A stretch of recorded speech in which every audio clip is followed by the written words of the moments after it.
So thank you so much for joining us, Puya, on our first podcast episode of Primo Capital. It's a pleasure having you. Sure. For those of you who don't know, Mr. Puya, he's the CEO and the owner of Primo Capital and one of the most knowledgeable people I have met in this market. Puya, with today's episode, we want to go more in depth into the market. We're not just making a podcast like everyone else, oh, buy this, buy that. We really want to know what's going on in the market, and I think you're one of the best people to give us some insight into really what's happening, not just on a local microeconomic scale, but on a macro global economic scale as well. I know you keep up to date with the news, with the stock market. So this is the first thing I wanted to know, and I'm sure a lot of people want to know as well. A few days ago, the US stock market, we had a significant drop. You could even call it a crash or a correction. Do you think that this will somehow affect our housing market here in Dubai? And are we seeing something close to what happened in 2007 and 2008 with the global economic crisis? To be honest with you, first of all, I would correct you. It's not a crash. You cannot call it a crash. It's not even a correction. I mean, it's really, really small changes, but some people like to make a big deal out of it. We saw a big drop in the Japanese market, but in terms of US, not really. But I don't think we're gonna see this kind of like crashes similar to 2008 anytime in 2024. That's for sure. Right, but what about the foreseeable future? Because you know that every market has to turn. The economy is circular. You have ups, you have downs. So if there is a downturn or if there is a slowdown, not as big as 2007 and 8, when would you expect that to be for, roughly? See, for sure, there is a down with every up. It's been like 3-4 years of a bull market, and it was really aggressive bull market. So for sure, we're gonna have some corrections or at least a crash. Crash or at least a correction. But I cannot really tell exactly when it's gonna happen. I don't think anyone can tell when exactly it's gonna happen. But for sure, in the next 3 years, we're gonna see at least a correction. But again, the thing about the market is a lot of times the thing that we expect doesn't happen. So if we're expecting a correction or a crash in the next 2-3 years, we could have 10 years of a bull market. This can be happen. Correct. And it happened before as well. So it's not something new for us. But generally speaking, yeah, we can expect in the next 2-3 years a correction in the market, or at least a... But for instance, in 2007 and 8, when the housing market collapsed, it impacted Dubai as well. Our economy is based more or less internationally, and things like that could have a rippling effect. I mean, what I'm seeing in the local market, it's also a benefit, because when other markets crash, the money comes here. That is a plus. But in our domestic market, for instance, what I'm seeing is a shift. One of the things, I will cut you here. One of the things is that you said whenever there's a crash in the markets, money comes here. The problem is that's not actually what happens. The problem is if crash happens, let's say in the international market, that means there's lack of capital, there's lack of money. Correct. If there's lack of money, people usually liquidate the assets that they don't need. One of the assets is, let's say, a property in Dubai. I have a villa in Dubai, a staycation or whatever, a vacation house. I would sell that. I would liquidate it to use it for my business or to use it for my urgent cost that I have right now, because again there is a lack of capital. Right. So it is definitely going to affect Dubai. But one of the interesting things that we saw in the past few years, that there was a slowdown or drop in the European real estate market, but we had the complete opposite in Dubai. This was really interesting. But if you look at it at a global scale, we did not have economic downgrade. Correct. So in the past 3-4 years, we had economic boom overall. Yes, the real estate market was slow in Europe, but overall there was economic boom because of the cash that many countries printed. Right. So which we're gonna see the downside of it soon. But this cash that was created, many of it came to Dubai. So obviously, one of the best places you can invest it is Dubai. I understand. But speaking of the European market, I feel like their purchases have dropped significantly, especially the Russians, and from most parts of Europe. And I feel like we've gone back. You cannot compare Russian with Europe. It's completely different. Well, Europe is a market, Russian is a market. Well, the Russians and the Europeans, I'm seeing a slowdown in their purchases here. And I feel like we're going back to the consistent buyers of the market, which are the people like from Arab nations, Iranians, from Pakistan and India. And I'm seeing more increase with their purchases as well. But significant fall in European and Russian buyers. It's not 100% true what you're saying, because for some nationalities like UK, we saw an increase actually from British nationalities. And as you said, the Indians, Pakistanis, Iranians, Arabs are always there in the market. They're always buying. They're the consistent buyer. And in Dubai, if you look at it historically, the past 10 years, 15 years, there was always a period that some nationalities come very strong, then they drop. They come very strong. We had the Chinese in 2018, if you remember, and 19. Then we had the Russian. Then we have, before that, we had the Qataris, we had Saudis. So this is something really we're used to it. The advantage of the market now compared to 2008 is that today Dubai is a really global market. There's more than 200 nationalities investing in Dubai. If you compare that to 10 years ago, majority, let's say 80% of the purchases was being done by 10 nationalities. Correct. Today that's not the case. The market is not being handled by one nationality only. Right. So effect in Russia or Europe usually doesn't affect the market in Dubai, at least not significantly. I understand. But what is your take? Like, let's look at it more domestically now. I've been speaking to a lot of different developers, whom obviously I shall not name, but I see that there's a lot of stock remaining on their hands, especially for ultra luxury projects. For example, 2 bedrooms, starting prices of around 8 to 10 million.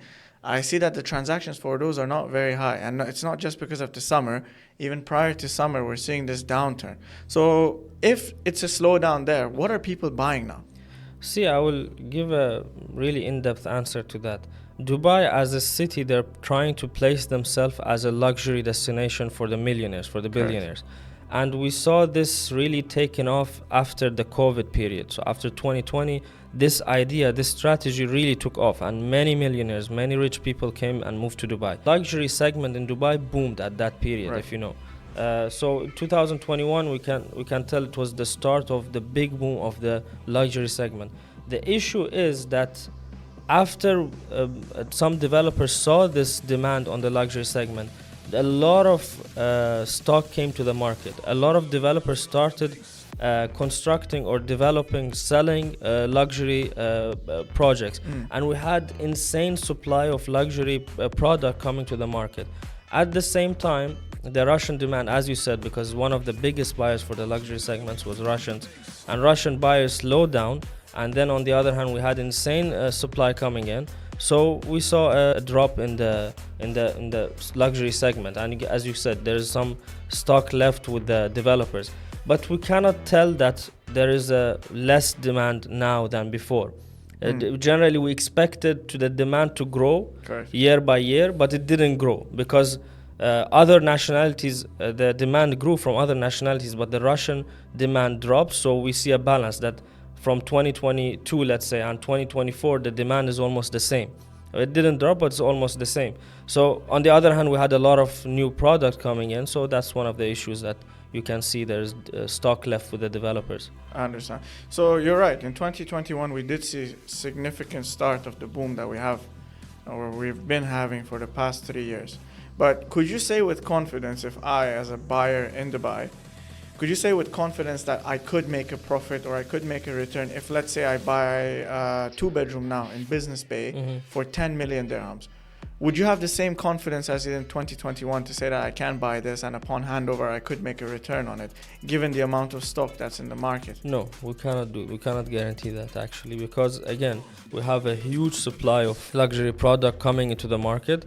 And this will definitely affect the returns of the investors. Back in 2021, 2022, we had limited supply, and that's what made them unique. That's why they appreciated a lot. But we're not going to have at least the same appreciation that we had before. So if people are expecting that and buying luxury product, expecting the same return that they had in 2021 and 2022, definitely they will not have it. It's a completely different market today. So what would you advise? Let's say I came to you with 10 million dirhams, and now you're saying that that is not the most ideal course of action for an investment product. If I came to you with 10 million, with an open mind, what would you tell me to do with my money? 100% I would say villas. 100%. Like there is no doubt about it. Today's market is the opportunity for villas. Back in 2021, 2022 it was the opportunity for beach and luxury product. today is the opportunity for villas. 17% of the properties in Dubai are villas and townhouses. Right. And if you compare Dubai to any metropolitan city like London, New York, nowhere else we have similar to Dubai villas close to the center of the city. Correct. Like Maidan, like Dubai Hills, like these areas. You have 10-15 minutes from the center of the city, villas. This is you cannot find this anywhere else. I mean, as a metropolitan city. So this in the next 5 years, 10 years, it will be gold. And I definitely advise on that. And would you recommend to go off plan or buy something that is ready with 10 million? Given there's also another thing is there's like a difference between prices of primary and secondary now, and we're seeing that gap growing a bit. And based on that, like, what would you recommend? Would I go for something off plan or would I go for something that is ready? I would actually say the gap is not growing. The gap is getting closer to each other. It's the prices of the secondary and the off plan is almost very similar, at least if not the same now. So it really depends on the way that the client wants to pay, on the finance of the client. If the client wants to have a cash and wants to pay cash, then definitely should buy something ready. But if someone preferred the payment plan option from the developer, then definitely the developer is the option. So it's the difference is in the way of paying, not Right. really the prices. Correct. It depends on the person's finances.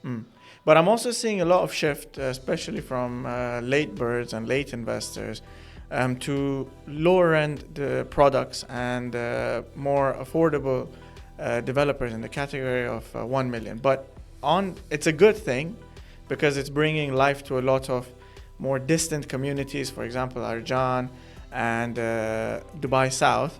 But I'm seeing a lot of new developers as well, and new developers in the sense that they don't have anything ready. You cannot see their products. And once again, before we saw the same trend with the new developers, and when the new developers came, a lot of them defaulted on their entire business concept and a lot of people lost money. So what would you advise about working with such small developers with no history and nothing ready to show? I would say there is no issue working with small developers. Personally, I prefer the big developers, but I don't see any issue working with small developers, especially since the escrow account introduction. As you know, back in time when we had these issues and small developers went bankrupt before 2008, the issue was there was no escrow account. So whatever you're buying, you're paying the developer directly. Correct. So if a crisis happened, the developer can just go bankrupt and your money is gone. But now the situation is completely different. Whatever you're paying to the escrow account. And this is a law in Dubai, and no developer is exception for this.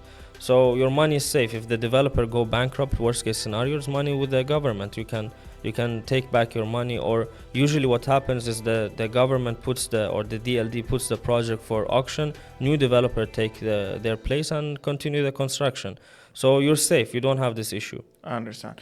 Now, you yourself are an investor in the Dubai market, not just in real estate, but in a broad category of portfolios that you're investing in.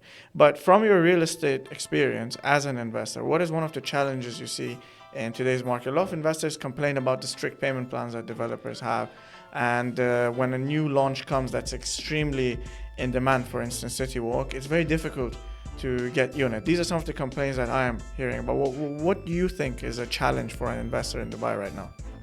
What is the challenge? That's a good question. Finding a good brokerage and broker is among the biggest ones. Yeah, I guess this is the biggest one, which you have the answer to that. I don't see any challenge, to be honest. The main challenge is that you selecting the right product. That's the main challenge. Correct. So as a new investor, if you're experienced investor in Dubai, it's not a big deal. You can really find a good option easily. But as a new investor who doesn't know the areas, who doesn't know the market, who doesn't know the prices, because again, one of the things in Dubai, we don't have price control. So a developer can come and sell a 1 million product for 10 million. There's no limitation on that. I can sell it tenfold. Correct. So that's very important, because again, the pricing is open for the developer. So you need to have either knowledge or a good advisor to tell you, yeah, this is overpriced and this is well priced. Let's take it to the direction where the people like to see, which is when we talk bad about other brokers in the market. People love that. So how many agents do you have total, Mr. Puya? In the company, around 75. Around 75 agents. And majority of the agents in the company, what's their term life like in Dubai? Like how long have they been in real estate on average? A lot of new agents recently joined the market, as you know. This is a trend we see all the time. During 2014-13, on the peak of the market, back at that time, a lot of new people joined real estate. But when the market drops in 2018, 19, 20, you see most of them, 80%, 70% leaves the market. So this is a normal trend that we're used to. Now the market is hot, a lot of new people coming in. So you see a lot of agents that are actually new, either in Dubai or real estate overall. But this is normal, and in 2-3 years time, if the market drops, you see majority of them leaving. And then it goes back to how it was. Yeah. So Puya, since you've been in the market for 4 or 5 years now, and you've been a company owner for almost 2.5, right? You go to a lot of conventions for real estate. Majority of the agents in the market are new, with an average experience of around 1.5 years. What is the problems that you're seeing with these new agents in the market? And what kind of problem could that pose for an investor? The biggest problem I see is that most of these people came to make quick money, and they did not put enough time or energy to learn actually what's going on. They're just trying to catch a client and sell him. That's what they're trying to do. I mean, they're coming to this market as a seller, not as a agent, as an advisor, as a consultant. I think that's the main issue. And do you see these people lasting in the market if they behave like this? Definitely not. As I said, we see a lot of high turnover in real estate, and especially when the market drops a little bit, majority of these people, I would say 80%, 70% of them will leave because the clients will not be consistent with them. Let's say I bought from you, now the market is not that well, I'm not buying again, but I want you to manage my property. So you, as an agent, during the bad times, you're earning money through managing the properties of the clients that you sold during the good times. But if you're not expert, if you're not professional, and you were only a seller, not actually an agent, you will not be able to manage, and the client will decide to give it to someone else to manage it. Right. And then you're sitting there with no income, you have to change job. That's what actually happens. Right, I understand. Thank you so much for your time, Mr. Puya, and your insights. I'm pretty sure it's very useful to them, as it was to me. We really learned a lot.